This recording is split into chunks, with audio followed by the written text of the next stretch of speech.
No one is so empty as the man who has stopped walking with God and doesn't know it. No one is so empty as the man who has stopped walking with God and unfortunately, he doesn't know it. He is oblivious, he doesn't know, he's not aware. He may be operating and working out of adrenaline. Sometimes we are doing what a Christian would do. But little did we realize that the presence of God, that we have stopped walking with God, stopped fellowshipping with Him, stopped obeying and stopped communicating with God. That we just live our Christian life as a routine. And we reason out in our hearts, I go to church, I give my tithes and offering, I attend the koinonia. Isn't that walking with God? Walking with God is more than coming to church. It is a personal relationship, living for God. And last Sunday, we have learned the story of Samson. That it is not only the thematic ending or climax of the story of the book of Judges, but even Samson, in the life of this man, whom Chuck Swindoll called him as a he-man with a she-weakness, a macho man, a muscular person, but with a she-weakness, a giant or an elephant when it comes to strength, but a baby when it comes to his emotion and his spirituality. If we can summarize the book of Judges, the description of the narrator and the writer of that Old Testament book, from Joshua, Judges, the book of Judges, is that everyone did what was right in their own eyes.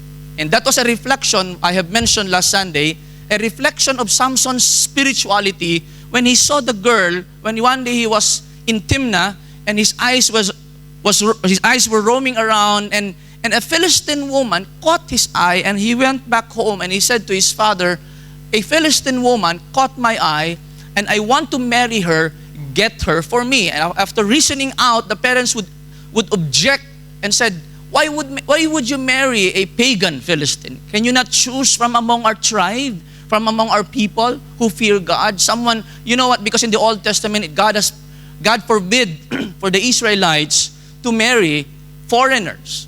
Those that, especially the non-Jewish believer or believer of Yahweh.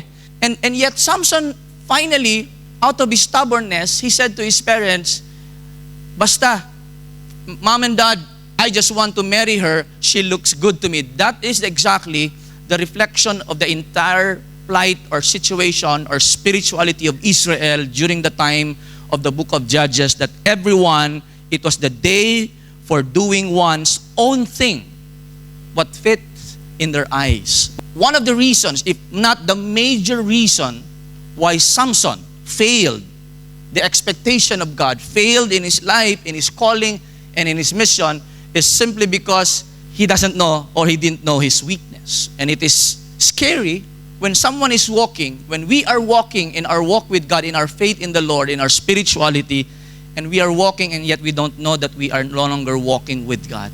Today, let us conclude our conversation and the story of Samson. And again, the title, if you're taking notes, this is the part 2 of the weakness of the strong. We ended last Sunday from this verse, which I will read from the New Living Translation.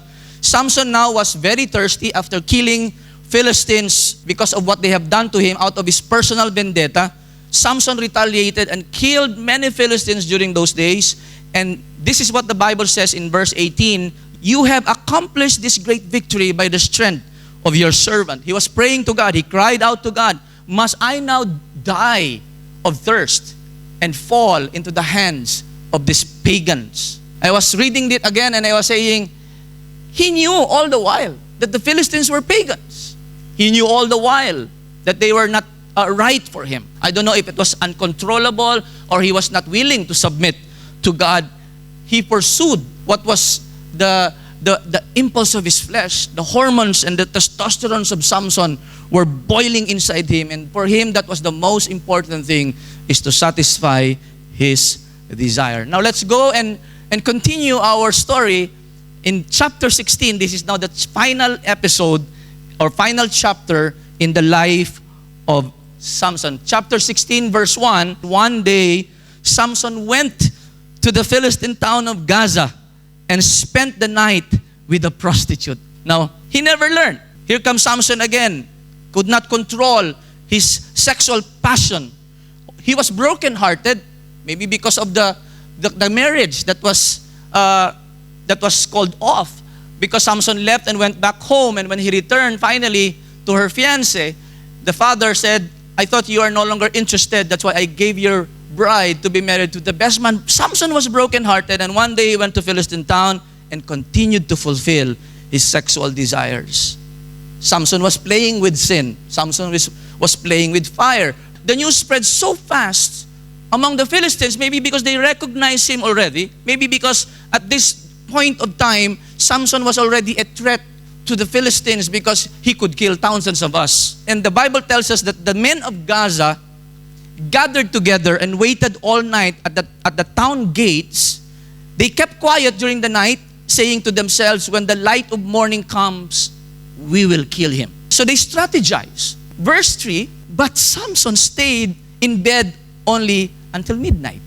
Then he got up, took hold of the doors of the town gate, including the two posts, and lifted them up, bar and all, and put them on his shoulders, and carried them all the way to the top of the hill across from Hebron. Now, if you check the map, it's a considerable distance.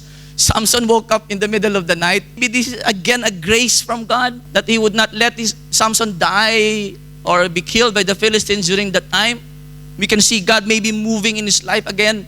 Samson woke up when he saw the gate was closed and padlocked. He just lifted the gate, put it on, including the two posts. Can you imagine, including the two pillars on the side? Then after some time, verse 4, the writer again said, sometime later, we don't know how many weeks or days, Samson fell in love with a woman named Delilah. Now here comes a man, brokenhearted. Obviously, this is a rebound. Very, very dangerous, no? When you're brokenhearted and then because you're looking for someone really to heal your heart, and then Samson fell in love. This is a very strong word. For young people, be careful of this word because this is a very big word. Now, let me pause for a while. Delilah, the name of this woman, suggests or speaks of the weak one. A weak one in contrast to a strong one.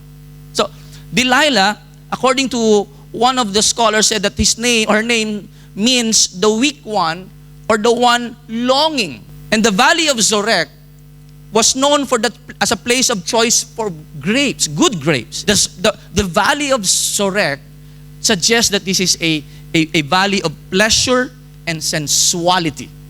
So in other words, this is hedonistic valley. Samson went to this valley of Zorek and found this woman and fell in love. It is really funny that the weak one will eventually overcome the strong one. So the writer is telling us something here. And then he continued writing, and when the leaders of the Philistines found out that he fell in love with a person by the name of Delilah, so the Philistines were already strategizing as to how they would kill this man. So the rulers of the Philistines went to her, to Delilah, and said, entice Samson to tell you what makes him so strong and how he can be overpowered and tied up securely. Then each of us, I'm not sure how many of them, if you can do that, if you can entice Samson and tell you the secret, each one of us will give you 1,100 pieces of silver. For someone like Delilah, oh, this is good. And maybe Delilah knew Samson is an Israelite. This cannot be really true love. Maybe he has an intention. Then Delilah took that opportunity for quick money and convenience and resources for her. So the ruler said, I don't know if it's a threat, if it's a command, but there was a bargain there that says, if you can do that to us, we can give you this reward. Now, the word entice, if you will notice last Sunday, if you remember, that's the same word that was used by the Philistines, the 30 men who participated in the riddle of Samson. Remember the riddle? And this word means to find an opening or find a point of vulnerability. Now in the Greek translation in last Sunday's sermon, I mentioned, I flashed here on the screen what James the Apostle said, that when we are enticed in temptation and we are dragged and the sin develops and it matures to that, the same word the Apostle James wrote which also suggests luring with bait. Lure, in the New Testament translation, it means you lure someone with bait, just like fishing. I realized, I'm not really good in fishing, but I realized something about fishing, that you have to use different kinds of bait for different kinds of fish. Am I correct? Now, you cannot just use galonggong or just the ordinary fish for all kinds of fish. In the same way, each one of us have different weaknesses. And the enemy knows what kind of bait he would lure us. Maybe we are weak in finances, in money, that when every time we see money, our hands are already itching and we want to get it. No? Even if it's not ours. Maybe that's our weakness, that when we see the opportunity to earn money, we don't care about our faith, we don't care about our God's will, we don't care about whether it is proper or not, or right or not, or whether it's legal or not. For Samson, in the case of this man, Samson, it was the bait of sex and women. And maybe for some of us, it's pride or greed or ambition. Maybe it's our emotion, or maybe it's drugs or alcohol for that matter. We all have weak spots, vulnerable points. That's why I said last Sunday, it is important for us to know our weakness or weakness. If we are surrounded with loyal friends that can tell us what is wrong with us, it's good. Or we want to be surrounded with Philistines who are just there luring us, trying to find an opening or a point of vulnerability for us to fall. Now, after this verse comes the story of Delilah luring Samson. There were 3 attempts. So Delilah said, Samson, we're getting along. You love me? I am falling in love with you also. So they would always date. Maybe Samson would always frequent the house of Delilah, sleep there, and sleep with Delilah. But that's the main intention of Samson. And because the leaders of Philistines approached Delilah already, so Delilah had a mission. Delilah had an intention and a motive in her heart. So the first night, maybe one of those nights, Delilah said, Samson, you have a long hair, a beautiful hair. And I heard you're very strong. What is your secret? Because the agenda of the Philistines is find the secret of Samson. He was thinking, every time he would talk to Samson, he was thinking of the 1,100 pieces of silver. And Samson said, you know, if you tie me with bowstrings that have never been used, I will be as weak as any ordinary man. You know the story, if you read it?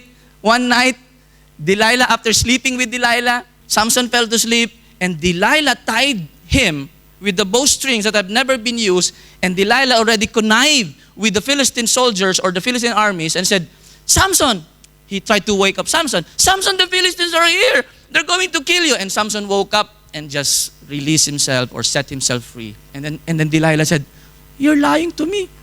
You told me that if I tied you with bowstrings that have never been used for 3 times. Delilah said, Samson, honey, why are you not telling me? The second time he said, you're lying to me. I thought, on the third time, Delilah said to Samson, I thought you loved me. If you love me, why are you not telling me? Why are you lying? Why have you been lying to me? You actually making fun of me. On the 4th time, Samson revealed. Verse 16, if you notice, she tormented, referring to Delilah, she tormented. Can you imagine a very strong word, tormented? Have you been tormented by your spouse? She tormented him, Delilah, the weak one, tormenting the strong one with her nagging until Delilah did not give up or stop until he was sick to death. What a description. Maybe Samson would always hear, and Samson finally gave in. Verse 17, finally Samson shared the secret of his strength, and he said, you know, Delilah, stop nagging me. Maybe Delilah would use the weakness of Samson to lure. Finally, Samson shared the secret of his strength to Delilah. And look at this verse. My hair has never been cut. He confessed, for I was dedicated to God as a Nazirite from birth. Finally, Samson, you knew all the while you were dedicated to God. You knew you were a Nazirite. And yet, what does that vow means to you, Samson? He knew all the while. He knew his mission. my hair were shaved, my strength would leave me and I would become as weak as anyone else. Now my question is this, hold on to your seats, brothers and sisters. Was Samson right? Was the strength of Samson dependent on his hair? The 7 locks of hair? Samson was about to break the final vow of a Nazarite. First, you should not drink any fermented drink or eat any forbidden food. You should not go near a dead body. And the last vow that he is about to violate is the violation of the cutting of his hair. So she sent for the Philistine rulers. Maybe the Philistines gave up already. And then she sent for the Philistine rulers and said, come back one more time. She said, for he has finally told me his secret. So the Philistine rulers returned with the money in their hands. The silvers, the 1100s of silvers. Verse 19 continues, Delilah, that evening, lulled Samson to sleep. Kinantahan niya si Samson. He sang to Samson with his head in her lap. And when she called in a man to shave off the 7 locks of his hair, in this way, she began to bring him down, and his strength left him. Now I ask myself, I question when I was reading that portion of the scripture, maybe Samson was so drunk. I don't know why someone was already shaving your head and you don't know it.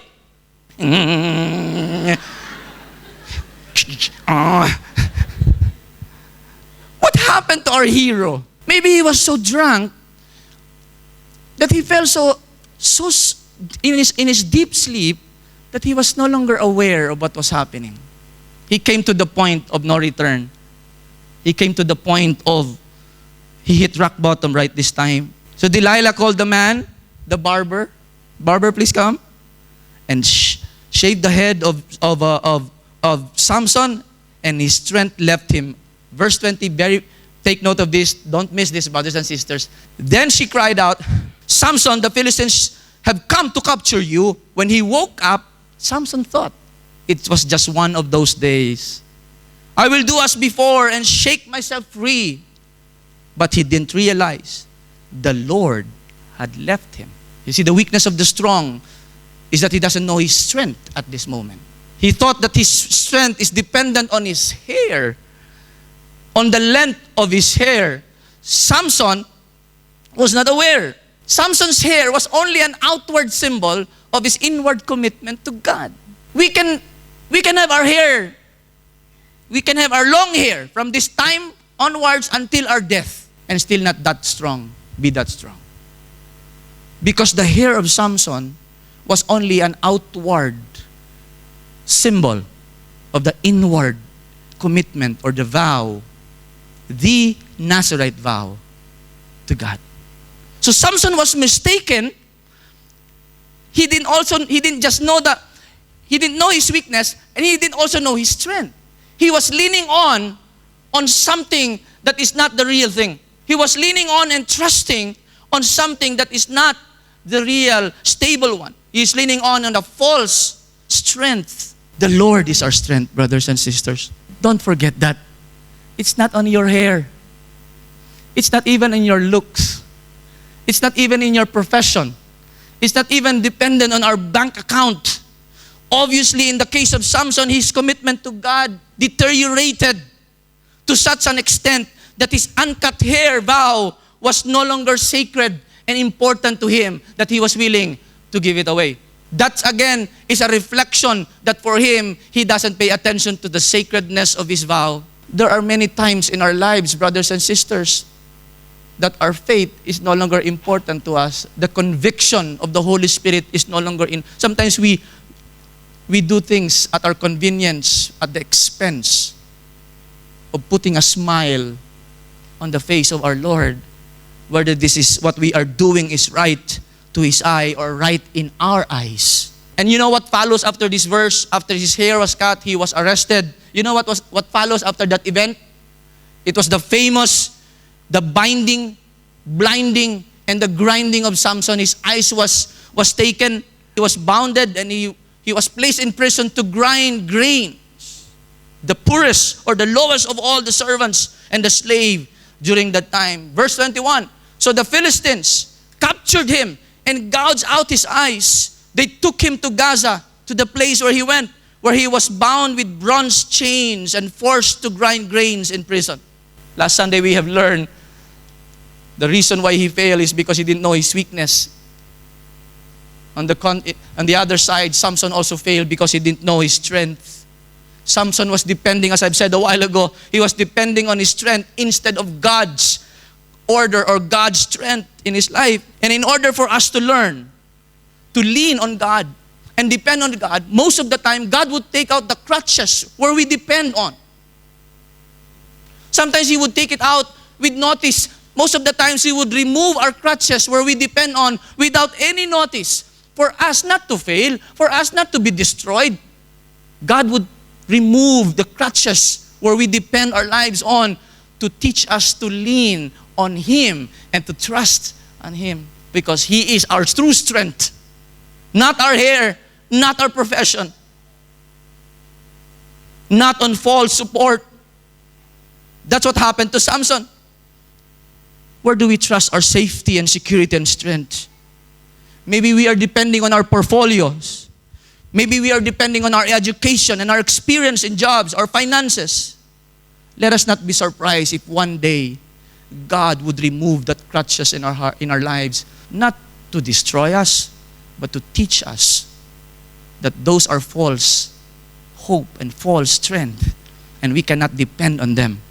Our dependence is on God alone. You know, I praise God for the story of Samson. It did not end there. This is the good thing.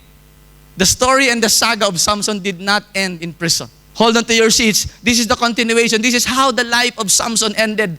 Verse 22 of chapter 16, it gets interesting. But before long, Samson was already in prison. After many days, weeks, or months, his hair began to grow back. When Samson hit rock bottom, I do believe that in the text that follows, Samson returned to God. Now, as the symbol of his hair growing, so is his faith and commitment. You know, when we hit rock bottom, when we can no longer depend on anything, then we realize, Lord, you are all what I need. Every day he would touch his head and he could feel his hair growing. And I believe maybe in that prison, Samson would come to God and repent and realize, Lord, forgive me. As his hair was growing back, so was his faith and devotion to God. And finally, at the end, at the last portion of his life, Samson turned his heart back to God. It's interesting. Now look at verse 23 and following. The Philistine rulers had a great festivals. They were rejoicing because the great Samson was already captured. They would bring Samson out to amuse them. One day they brought Samson out of the prison to amuse them, and they would make fun of Samson. Samson, can you do some tricks? And Samson would amuse the crowd. One day, Samson went out, and in verse 26, it says, Samson said to the young servant who was guiding him because he was blind, place my hands, boy, against the pillars that hold up the temple. I want to rest against them. Verse 27, now the temple was completely filled with people. All the Philistine rulers were there, and there were about 3,000 men and women on the roof who were watching as Samson would amuse them. Samson prayed to the Lord, Sovereign Lord, remember me again. You know how beautiful, so beautiful. You know, maybe we have squandered our lives. Maybe we are like Samson. Maybe we have disregarded God and His purpose and plans for our life. That's why we are where we are right now. That's why our lives are miserable. Maybe today or last Sunday, you have realized that you have been walking in this life without God or away from God and disregarded His will and His purpose or His word. Maybe you are in a mess right now. Maybe because of ignoring completely God in the equation of your life. And you're saying, Pastor, but is there a hope for me to return? Yes. You can pray the prayer of Samson. That first line, remember me again, Lord, because our God is faithful, loving, and compassionate. Now I've realized, Lord, that I should align myself to your agenda, not my agenda. That I should lean on you because you're my strength. You are my real strength. For the last time, out of a sacrificial act, giving his life, Samson, maybe in his heart, he was saying to God, Lord, I have failed. Give me this one more chance. My life is no longer meaningful. I'm blind. I'm old. Maybe Samson was trying to say, but Lord, give me one more chance that I may offer my life, at least even at the end of my life, even if I wasted my whole life. But give me this portion, I can offer my life to you to fulfill the very reason why you have given me life in this world. That's why remember chapter 13 of Judges, Samson was given to begin the deliverance of Israel from the Philistines, which took them 40 years. Samson only on the half, 20 years he judged Israel. But he began the deliverance. What a sacrificial act of Samson. The prayer of Samson was accepted and received. Look at this. Samson encourages us to use our gifts and abilities wisely, because God will not judge us on how great our gifts and abilities. He will judge us on how faithful we have become, or we have used those gifts to serve Him. The story of Samson was written intended to warn us and encourage us at the same time. We should not leave and ignore God's purpose in our lives. Let us choose to stay close to Him. Walk with Him. Walk with the Lord. Let us see to it that we are walking and living according to His plans and His agenda for us. Let us not wait anymore to hit rock bottom. Let us not wait anymore, any longer, for God to take out those crutches and to teach us to lean upon Him, that we may learn that He is our true strength, not on the things that we have. Imagine, brothers, how beautiful, no? That each one of us would leave this sanctuary today aware that as we do our everyday work, life, that we are also walking with God and trying to live according to His plans and purpose for us. And acknowledging that God is the one who has given us abilities, skills.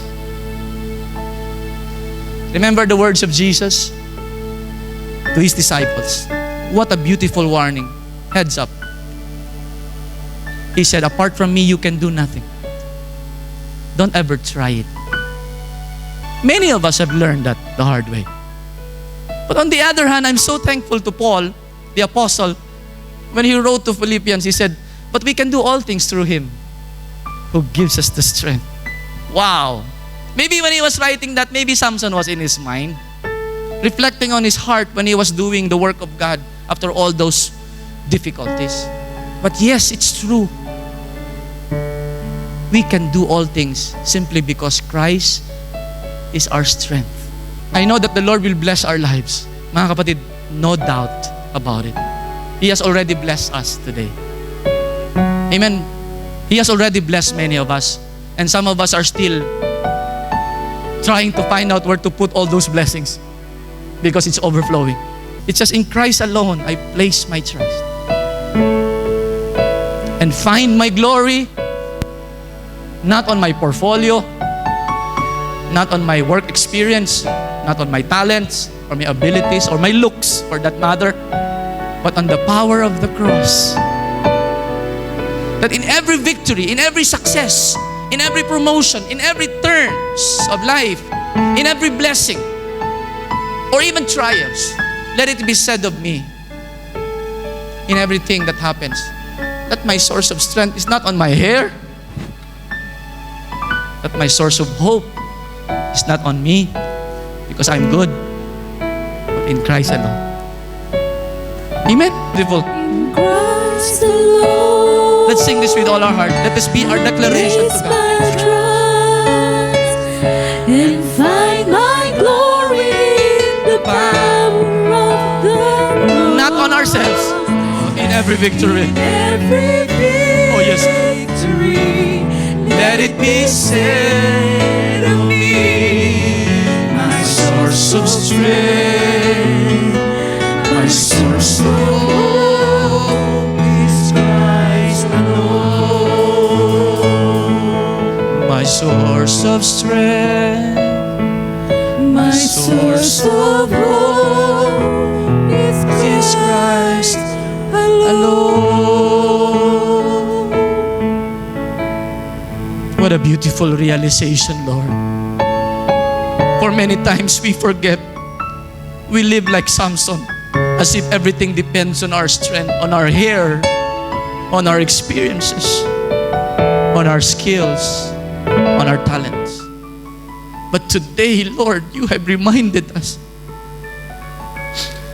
not to lean on those false support, not to depend on those things. You have reminded us to know who is our true strength. Where does our true strength depend on? Father, bless each and every one of us as we reflect and process the lesson that we have learned today. Father, I pray even as we leave this place today, I pray for blessing for each family, the young people, the little children, for our parents who are here. Lord, we are excited. Many things are going to happen in this life for us. But Lord, in every victory, let it be said in each and every one of us, not because we are good, but because you are.